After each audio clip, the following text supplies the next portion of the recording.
The next topic we're going to focus on in the context of the BerraQuotes app case study is the structure and functionality of the server. And you'll see that this is the part that's the BerraQuotesController and the BerraQuotesService. And once again, you can get all the code here at this link.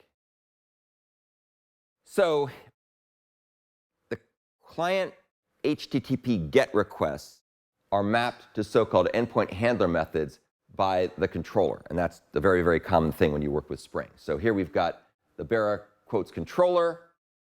Have a little bit of the code shown here. There's other stuff we'll look at later when we walk through the actual project. These endpoint handler methods you can see here, get all quotes, get quotes, and search, forward to the corresponding BerraQuotesService methods that fulfill these requests. And you can see that we mark the BerraQuotesController with an annotation that says @REST_controller. And that's an indication to Spring that this class is going to automatically serialize the incoming requests and the results that come back into HTTP response objects. So this is what tells Spring, wire this particular thing to handle incoming requests. The cool part about this, the whole idea of using annotations, and you'll see there's a whole bunch of them, is that we can write what looks like more or less regular Java code. We don't have to move to a new language, but we can all of a sudden make it do a lot of things that would otherwise require a tremendous amount of manual programming on your part. So you don't have to do that code. You just annotate stuff and magic things happen. You can read the link down here to learn more about what a REST controller is. Let's take a look at some other annotations. These are annotations that are called the get mapping or @get mapping annotations.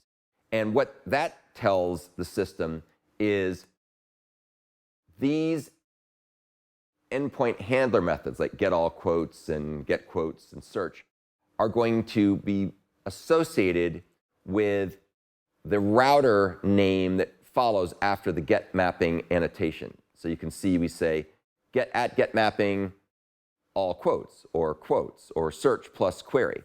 Those are essentially router strings that are used to automatically identify, that Spring uses to automatically identify and route the incoming GET requests to the endpoint handler methods that are associated with them.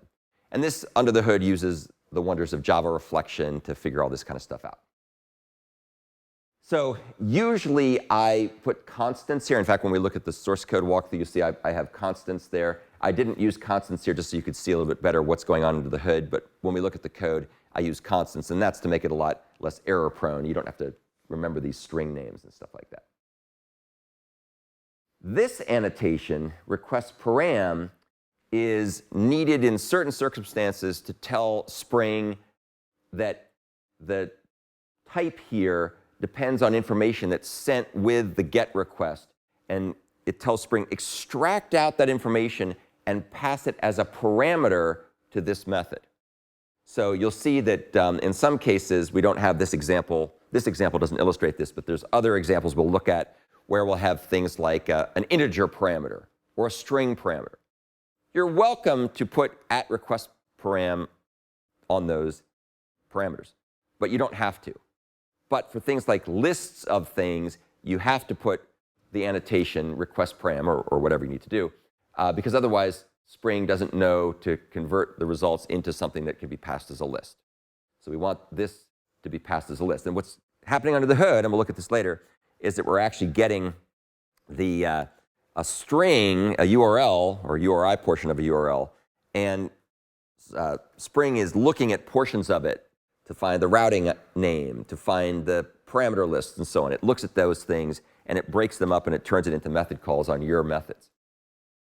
There's another important annotation here called @path_variable, which can be used to handle so-called template variables. This is an example of a template variable. So search / open curly brace query, close curly brace.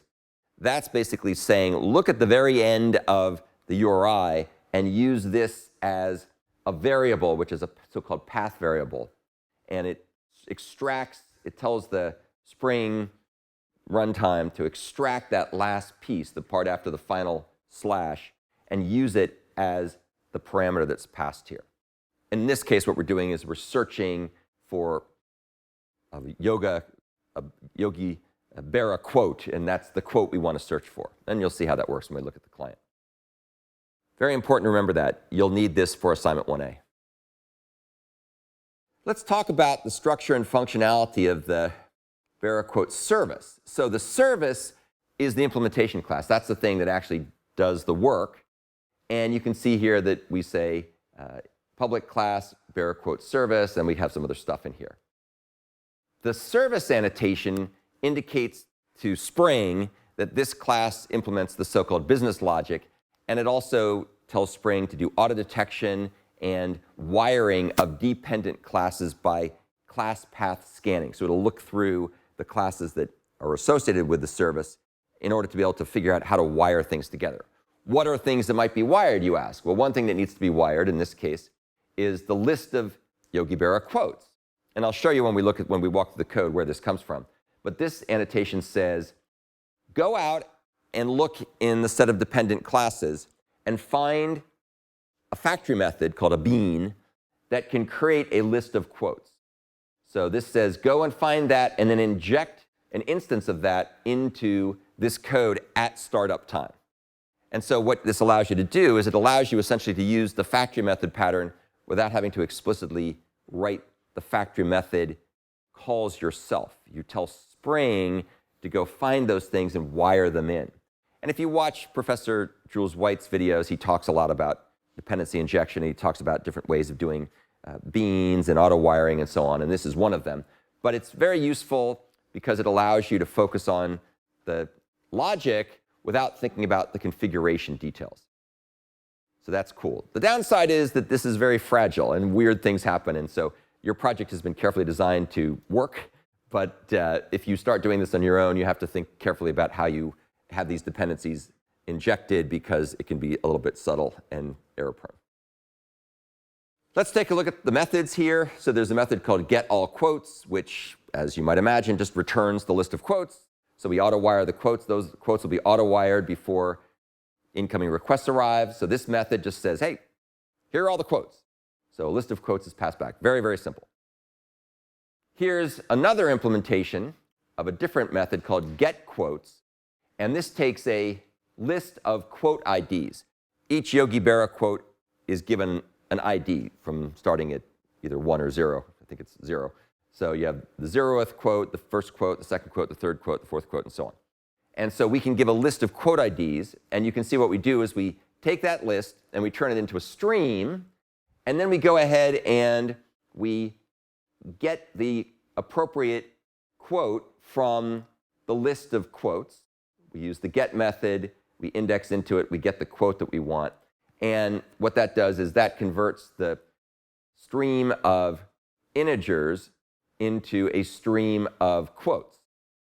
And then we convert that back into a list, and that's what gets returned. So a list of quotes is what is returned from this call. You'll also notice the wonderful world of Java streams and how amazingly succinct and declarative this logic is. Very straightforward once you know how to read Java streams to understand what this is doing. It's turning the parameter into a stream, converting a list to a stream. It's converting the types from integer into quote by doing this map, and then we take the results and return it as a list. So we turn the stream back into a list. The third and final BerraQuotesService service method is the search method. And you can see here that this is the one that takes that path variable that was passed to the controller, and it turns it into a query parameter. And once again, we convert the list of quotes into a stream. And this time, we're going to filter. We're going to go and find all the queries that match against quotes. So we say for each quote in the stream, this is all the list of streams, for every Berra quote, go take a look at the quote, put it in lowercase, and check to see if that quote contains the query, also put into lowercase because we want to ignore case.